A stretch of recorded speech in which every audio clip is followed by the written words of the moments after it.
झारखंड की बात हो और वहाँ की आदिवासी विरासत का जिक्र न हो, ऐसा हो ही नहीं सकता।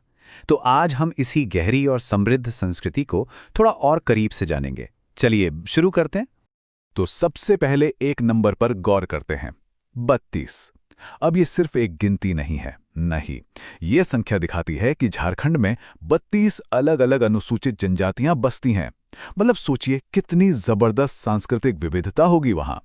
अच्छा, अब इन 32 में से भी 8 जनजातियां ऐसी हैं जिन्हें एक खास कैटेगरी में रखा गया है, विशेष रूप से कमजोर जनजातीय समूह, या जिसे हम पीवीटीजीज कहते हैं।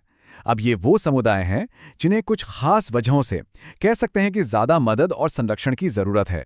हम इन पर आगे और बात करेंगे। तो चलिए अब बात करते हैं राज्य की कुछ प्रमुख जनजातियों की।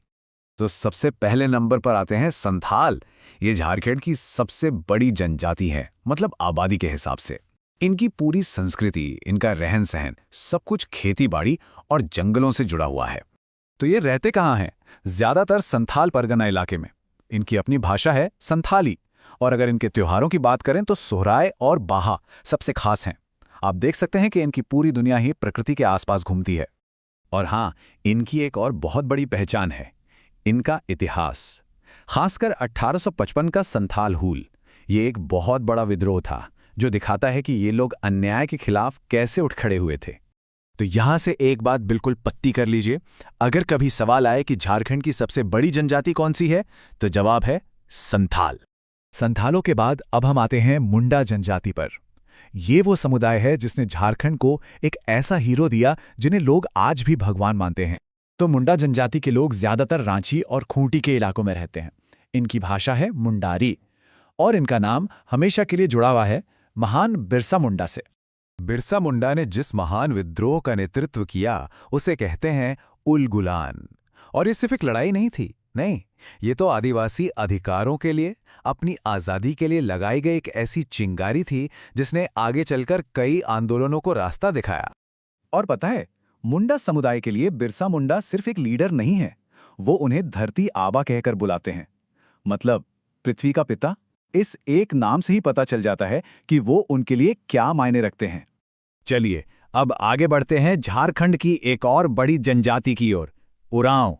इन्हें कुरुख के नाम से भी जाना जाता है और इनकी पहचान जुड़ी है एक ऐसे आंदोलन से जो बाकी सबसे बिल्कुल अलग था। ये समुदाय ज्यादातर लोहरदगा और गुमला के इलाकों में रहता है और इनका सबसे बड़ा योगदान है ताना भगत आंदोलन। अब देखिए, ये आंदोलन क्यों अलग था? क्योंकि ये एक सामाजिक धार्मिक सुधार था जिसका पूरा फोकस अहिंसा और पवित्रता पर था, ना कि हथियारबंद विद्रोह पर। तो ये कनेक्शन याद रखना है, ताना भगत आंदोलन मतलब उरांव जनजाति। इनके अलावा भी कुछ और प्रमुख जनजातियां हैं, जैसे सिंहभूम के हो लोग, जिनके नाम का मतलब ही इंसान होता है। फिर हैं राजमहल की पहाड़ियों के पहाड़ियां और असुर जनजाति, जो लोहा गलाने की अपनी सदियों पुरानी कला के लिए जाने जाते हैं। अच्छा, अब आते हैं उस खास कैटेगरी पर जिसकी बात हमने शुरू में की थी, विशेष कमजोर जनजातीय समूह। तो ये पीवीटीजीज आखिर हैं कौन? देखिए, ये वो आदिवासी समूह हैं जो कुछ बड़ी चुनौतियों से जूझ रहे हैं, जैसे घटती हुई आबादी, पढ़ाई लिखाई में कमी और आर्थिक पिछड़ापन। और इन्हीं वजहों से सरकार को इन पर खास ध्यान देना पड़ता है, इन्हें ज्यादा मदद देनी पड़ती है। अब इतने सारे नाम याद रखना थोड़ा मुश्किल हो सकता है ना, तो इसके लिए एक मजेदार ट्रिक है। एक छोटी सी लाइन है, असुर बिरहोर कोरवा पहाड़िया सब जोड़ा। इससे देखें, 4 बड़े पीवीटीजी ग्रुप्स के नाम आराम से याद हो जाते हैं, असुर, बिरहोर, कोरवा और पहाड़िया। तो उस ट्रिक से हमें असुर, बिरहोर, कोरवा और पहाड़ियां तो याद हो गए। अब इनके अलावा परहैया, बिरजिया और सवरा, इन सबको मिलाकर झारखंड में कुल 8 पीवीटीजी समुदाय हैं। तो चलिए फटाफट से उन खास बातों को दोहरा लेते हैं जो हमें याद रखनी है। सबसे पहली बात, झारखंड की सबसे बड़ी जनजाति कौन? संथाल। दूसरी, धरती आबा किसे कहा जाता है? बिरसा मुंडा को, जो मुंडा जनजाति से थे। तीसरी, ताना भगत आंदोलन किसने शुरू किया? उरांव जनजाति ने। और चौथी बात, झारखंड में कुल कितने पीवीटीजी समूह हैं? 8। और आखिर में एक सवाल पे आके रुकते हैं।